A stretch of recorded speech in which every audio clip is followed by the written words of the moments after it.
अलीकडे टीनेजर्स मुलांच्या आयांना विशेषतः हा प्रश्न सतावतोय की कसं सांभाळायचं या आळशी आणि हट्टी टीनेजर्सना.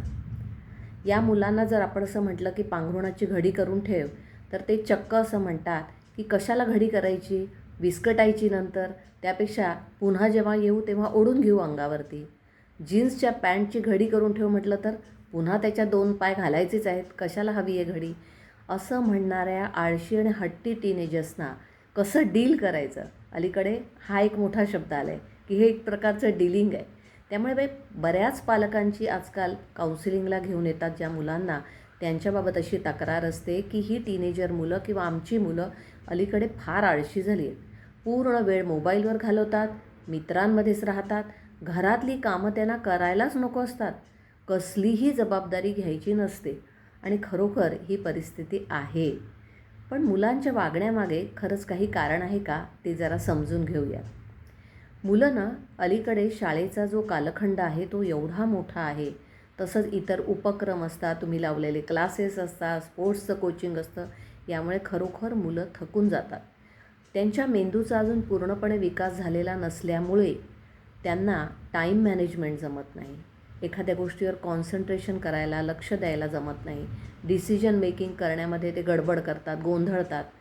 शिवाय अभ्यासाचा ताण, परीक्षेचं एवढं प्रेशर असतं, फ्युचरची म्हणजे भविष्याबद्दलची पण काळजी असते, कारण आपल्या अपेक्षा असतात, त्यामुळेही ते थकून जातात, काही करण्याची इच्छाच राहत नाही.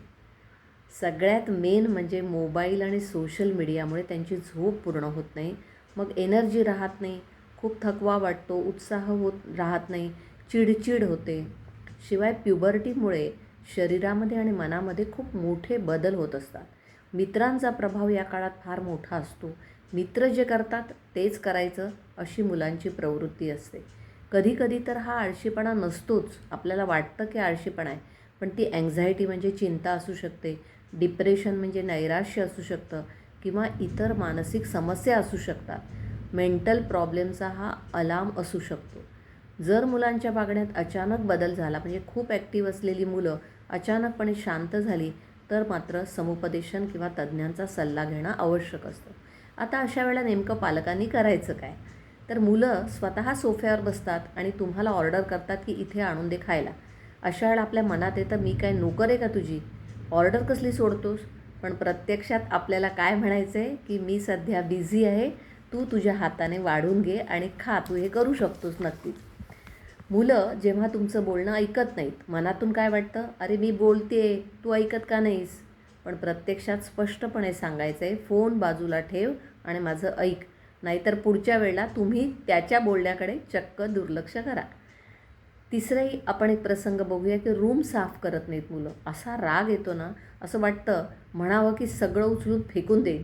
पण प्रत्यक्षात काय म्हणायचं आहे, चल मी तुला आवरण्याची सुरुवात करायला मदत करते, काही गोष्टी तरी आवरण्याची आज आपण सुरुवात करूया.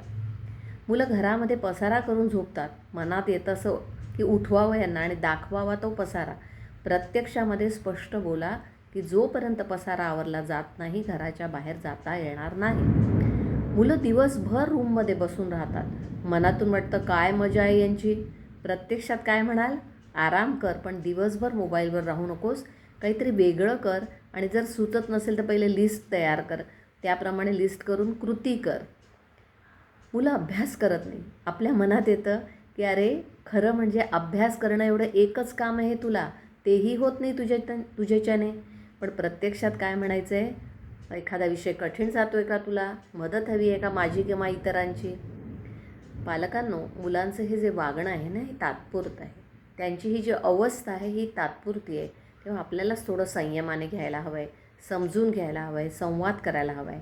मुलं 14-15 वर्षाची आहेत म्हणून आपण 14-15 वर्षाचं नाही व्हायचं आहे. मुलं हट्टी आणि आळशी असली तरी ती कायमस्वरूपी राहणार नाही आहेत.